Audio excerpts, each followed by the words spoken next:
Episode 30 Frozen Dreams Part 2. In the wee hours of the 19th December 2021, Gordhan, Reeti, Priya and Piyush landed at the Toronto airport. More than half the flight consisted of Indians, especially from the state of Gujarat. The co-travelers struck a chord with each other as all of them were on a mission. The mission to sneak into the United States of America. At the Toronto airport, two agents appointed by Ramnik Bhai, Naveen Kumar and Rachel Smith, received the group.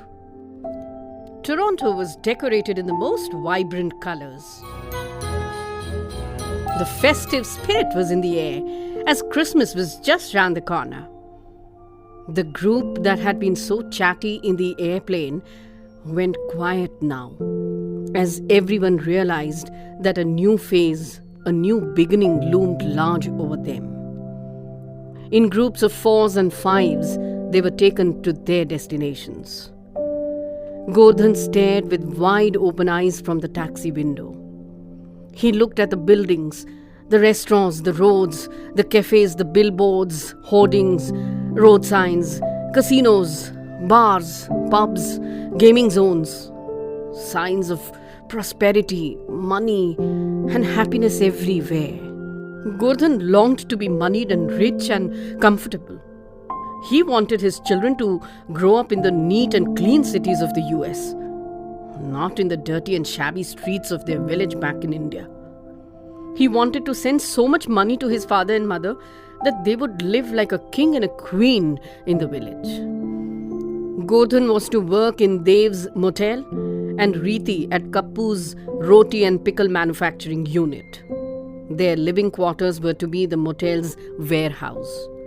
They were to be paid $7 per hour for the first 6 months, and then $9, and finally, after a couple of years, $12.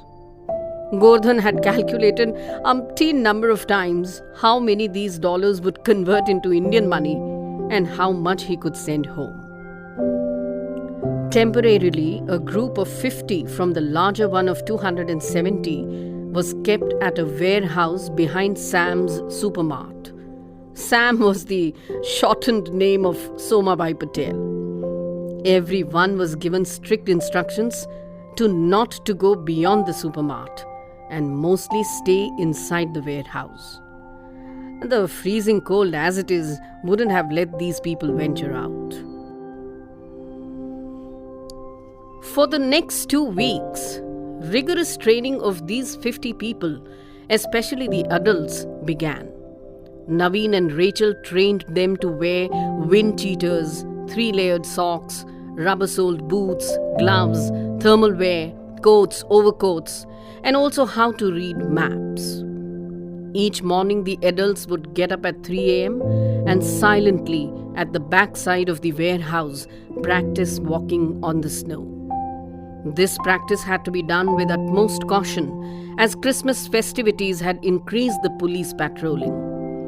Gordhan and Reeti had to practice walking in the snow with heavy backpacks, as they had to carry their clothes and some other essential items across the border. On the 2nd January 2022, this group of 50 illegal immigrants were taken to the border town of Emerson in the Manitoba province. The instructions were now very strict. No member from these 50 were to move out of a warehouse they had been put in, nor interact with any outsider. They had to lie low and wait for the appropriate opportunity to cross over to the US. On the night of the 18th January, Naveen gave the green signal. All the 50 members packed their bags, dressed up completely from head to foot as the temperatures were below 0 degrees Celsius, and left in the dead of the night. Naveen and Rachel drove them to the nearest point on the border. They now had to walk for nearly 500 kilometers to the nearest village in the US state of Minnesota. But for that, they first had to cross the Canadian border. The biggest fear was the RMCP, the Royal Mounted Canadian Police. If detected by them, all the 50 knew that they would not only be turned back to Canada, but would then be banned to enter Canada forever. The group began to walk towards the US border, but the progress was slow because the temperature was minus 20 degrees Celsius. Everyone walked in dead silence. There was fear, excitement, apprehension, a sense of freedom and a sense of bondage. A looking forward to working in a society that respected labor. A sense of always being watched. A jubilation at being able to earn handsomely. And an acute sense of loss and separation from the loved ones. Gordhan wanted to reach America, earn, become rich, give a good life to his children, and then finally go back to his village a rich man. The darkness, freezing temperatures, and the fear of detection made the group advance slowly. None of them spoke a single word. The slightest noise could have been heard from afar. Priya and Piyush were scared and nervous. Piyush held Reeti's hand very tightly. After walking for 3 hours, suddenly a snow blizzard began. The wind picked up speed and the snow began to blur the vision. Gordhan found it difficult to walk further. He turned around and saw Piyush was unable to walk. Gordhan picked up Piyush. The temperature dropped further. Gordhan and Reeti couldn't spot any person from their group. It was a vast no man's land. There was no tree or a hunter's lodge or any human settlement at all to take shelter in. Gordhan began to panic. He shouted out names of other people in the group. But the only sound that came back was the harsh wind blowing at a very high speed. Reeti also began to shout. विशाल भाई पुष्पा बहन लीना बहन अरे सामलो ने कोई Dead silence. Gordhan? Hey, Gordhan, jaldi aa. Jaldi. Priya is tumbling down. She can't get up. Pakadne inhe. Gordhan began to rush to his daughter. But Piyush's weight and the stormy weather wouldn't let him walk. With great difficulty, he walked a few steps, but then fell down on the snow heavily, bringing down Piyush also with him. Reeti pulled up Priya. Piyu, please stand tall. Please. Piyu, padi na jais, huh? Bas, just a little distance. Please. Gordhan! Jaldi aa, come fast. Piyu is not responding. Piyu!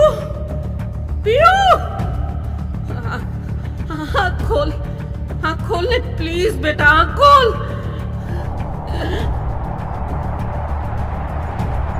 Gordhan remembered that there was a first aid kit in his backpack.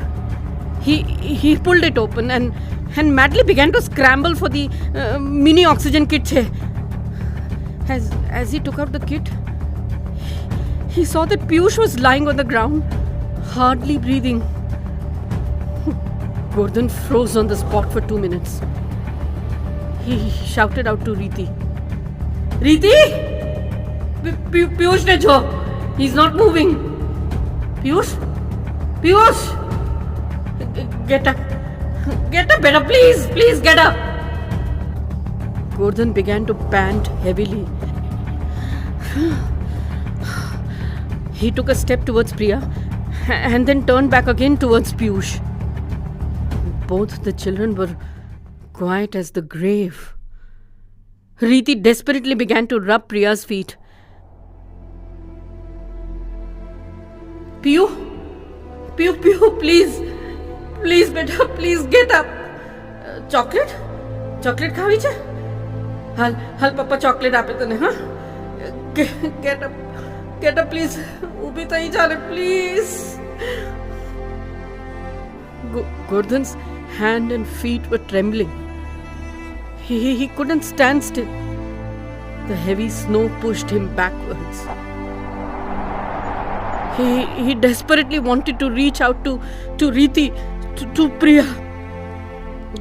Gordhan stretched out his hands. He tried to scream, but no sound came out from the throat.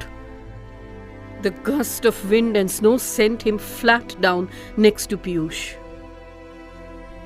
His son's body was cold.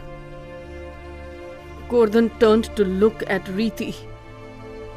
Just then, a massive rush of snow hit them on the face.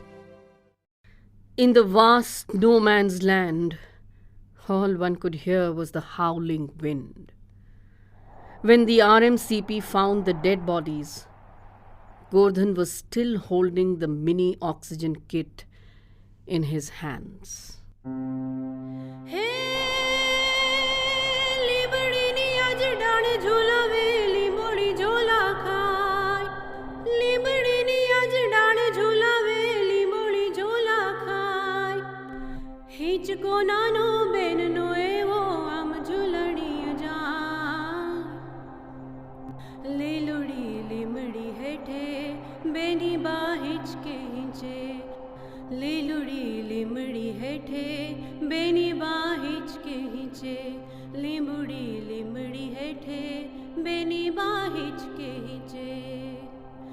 કોણ હલાવે લીમડી ને કોણ ઝુલાવે પીપળી ભાઈની બેની લાડકી ને ભૈલો ઝુલાવે લાડકી કોણ હલાવે લીમડી ને કોણ ઝુલાવે પીપળી ભાઈની બેની લાડકી ને ભૈલો ઝુલાવે ડાળકી કોણ હલાવે લીમડી ને કોણ ઝુલાવે પીપળી ભાઈની બેની લાડકી ભૈલો ઝુલાવે ડાળકી ભાઈની બેની લાડકી ને ભૈલો ઝુલાવે ડાળકી લીલુડી લીમડી હેઠે બેની બા હિંચકે હિંચે લીલુડી લીમડી હેઠે બેની બા હિંચકે હિંચે કોણ હલાવે લીમડી ને કોણ ઝુલાવે પીપળી ભાઈની બેની લાડકી ને ભૈલો ઝુલાવે ડાળકી કોણ હલા